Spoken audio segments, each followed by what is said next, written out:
oitavo ano, bom dia. Eu inicio a aula de hoje falando sobre a Revolução Francesa, né?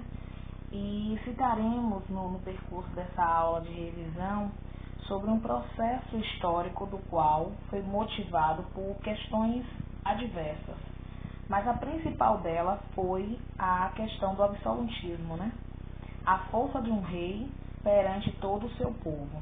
Essa relação da Revolução Francesa, ela é designada como esse marco histórico, né? A derrubada da Bastilha, né? A derrubada da Bastilha, ela tem uma expressão de quebra de conceito e um marco histórico na Revolução, porque lá na Bastilha é onde teria sido considerado toda a relação de políticos, né? Que iam de encontro ao poder do rei. Então, todo aquele que ia de encontro ao poder que o rei estipulava e tinha sobre o povo, era articulado e era preso nessa Bastilha. Então, a representação dela, a derrubada dela, representa esse marco. Mas o que teria sido essa Revolução Francesa? A Revolução Francesa foi um marco principal no início da implantação do modelo político e social, né, difundido no século XVIII contra o absolutismo monárquico de uma sociedade estamental. Ou seja, além do rei, existiam aqueles que se articulavam no poder do rei para se sobressair, né? Dentro dessa descrição, a gente vai ter um ponto de vista muito bem definido de quem seria o absoluto, né? Era aquele que tinha toda a forma de governo, era detentor de todos os poderes, assim como nós tivemos aqui o nosso imperador Dom Pedro I, do qual se tornou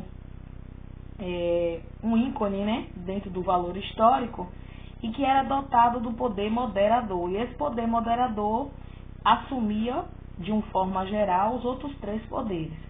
Acerca disso, na França, esses poderes exerciam a função de todos os demais, o controle, superiores a toda e qualquer definição, como um sistema político de soberania, né? Não era apenas um sistema político, ele conduzia e concretizava os saberes judiciais, bem como toda a formalidade do Estado e das autoridades, poder legislativo, executivo e judiciário. Então, toda essa conduta, ela nos dá uma relação também do poder de Dom Pedro I no Brasil, né? Não é muito diferente da Revolução Francesa. Mas o que estaria atrelado a essa revolução? Por que ele se revoltaria? Simplesmente pelo poder que o rei detinha ou por outros quesitos que foram abafados ao longo da história? Um dos principais motivos foi o absolutismo. O questionamento do absolutismo era pela diferença e a desigualdade social existente.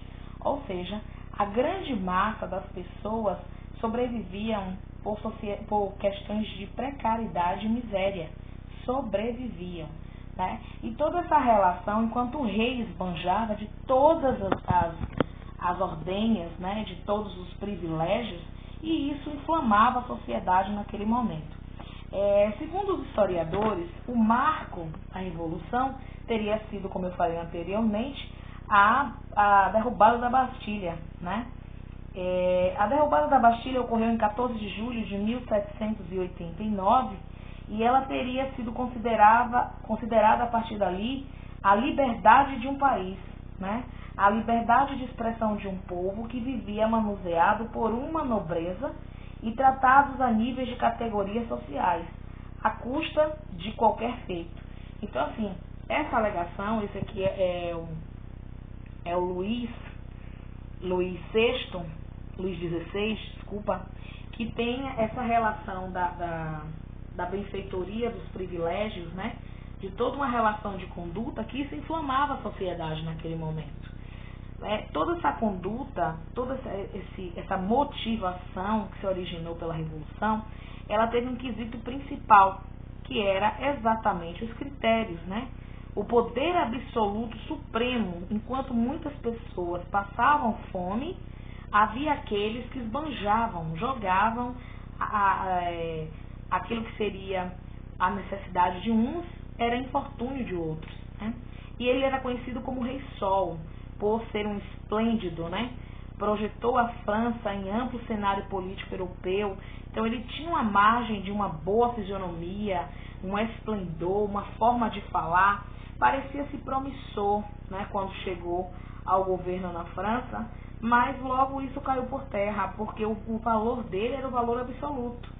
Ele estimava e controlava a economia de forma perspicaz mesmo, com a participação de toda uma elite formada, e não permitia que a maioria da população inserisse no valor político, né? Não havia eleições nem outros canais que pudessem ser usados. Então, a didática dele de utilização de controle era essa. Só estava atrelado ao poder aquele que ele detinha como limite, né? Você está do meu lado, então a partir de agora você faz limite junto comigo. Mas aqueles que não tinham essa limitação junto a ele, não tinha eleição que pudesse ser direcionado à pessoa do rei, bem como nenhum outro processo que pudesse retirá-lo do cargo, né? Além disso, a justiça era controlada pelo Estado e pelas pessoas ligadas ao rei. Então imagine uma situação de que a população não tinha a quem requerer, né? Na maioria, nobreza e clérigos, ou seja, ligados ao clero, né? Então, aqueles que estavam atrelados à justiça eram ligados ao rei, porque pertencia ao clero, que o clero, por sua vez, era subsidiado pela nobreza. E, por outros fatos, eram nobres ou do clero. Então, essa ligação, ele se plantava, se circulava de todas as formas, para que não deixassem brechas, e a partir daí ele conseguisse reinar de uma forma bem simples, né? Apesar das críticas, o rei, para ele, nada daquilo era desconfortante. Ele simplesmente não cedia a nenhum critério da população. Para ele não era significativo desagradar as pessoas. Então, a forma dele governar era essa. Em termos de economia, a França era a segunda potência da Europa. Então, para ele, os lucros do comércio exterior só vinham a calhar cada vez mais. Havia uma nobreza forte e atuante, mas dependia do monopólio concretizado pelo Estado. Contudo, o país não acompanhava a Inglaterra num processo de industrialização. Repare, era um país evoluído em vários quesitos, principalmente economicamente falando, mas ele não acompanhava a Inglaterra, que naquele momento estava num processo de industrialização. O que significou que ainda não havia se iniciado a Revolução Industrial, né? Por isso começava a perder mercado pelos seus produtos têxteis em inglês, né? Então, essa relação, a gente começa a perceber que a França começa a perder o lugar de valia no comércio para os ingleses, porque ela não acompanhava, de certa forma, a industrialização do mercado. Ela não acompanhava o processo do mercado naquele momento, mas ela tinha seus valores econômicos, porque ela atenuava de uma burguesia forte e atuante, né, os mercadores aliados. Nesse processo, o problema financeiro se fez presente pelo déficit negado nas finanças reais, que não parava de se aprofundar. E a razão do crescimento constante era despesas públicas, o que já se sabia, né? Um rei que gosta de gastar e que, de certa forma, não repõe aquilo que retira ao Estado, consequentemente, um dia lhe faria falta. E não foi muito prolongado isso, não. As despesas e a inflação, ela generalizava cada vez mais. O alto custo de vida atingia 100% em alguns momentos. Outra razão para o déficit. Então, o rei, mesmo diante de toda essa legalização, de que o país estava passando por uma crise, né, ele não se continha de ter seus privilégios. As guerras nas quais a França se envolveu ficaram mais caras. Já exigia uma frota maior, uma marinha poderosa, uma construção de navios de guerra pesados. Além disso, a ajuda dos Estados Unidos na guerra de independência em 1776 contra a Inglaterra custou à França pelo menos 2 bilhões de libras, soma inexistente dos cofres do Estado.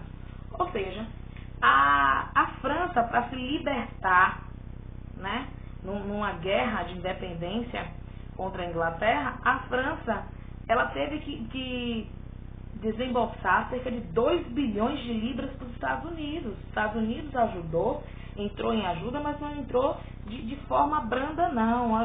Entrou sabendo que iria ter o seu benefício. De acordo com o historiador Eric Hobsbawm, a vitória contra a Inglaterra foi obtida a custo de barracota final. Para ele, a guerra americana e sua dívida partiram da espinha dorsal da monarquia francesa. Ou seja, para Eric Hobsbawm, a vitória contra a Inglaterra não foi algo assim normal, né? Existiu toda uma maracutaia para que a França conseguisse, né? A dívida partiu de uma espinha dorsal da monarquia francesa. Então, nada foi assim injustificado. Na verdade, a França já tinha todo um predomínio aí de que iria vencer a Inglaterra, né?